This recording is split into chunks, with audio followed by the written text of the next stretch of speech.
নমস্কার বন্ধুরা, আজ চলে এসেছি আরও একটি নতুন ভিডিও নিয়ে। এই গরমের মধ্যে দুপুরবেলা আমরা সবাই রেডি হয়ে গেছি, আর এটা হলো আমাদের ঠাম্মা। চলো এবার যাওয়া যাক।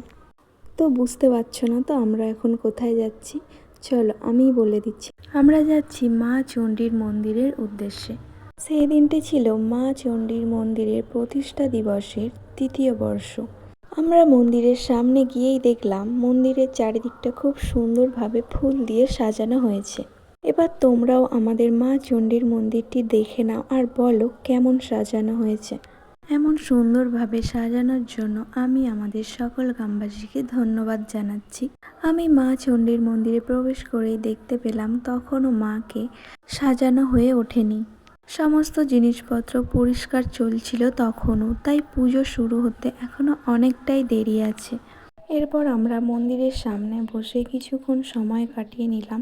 তোমাদের সকলকেই আমাদের মায়ের মন্দিরে আসার জন্য আমন্ত্রণ রইল।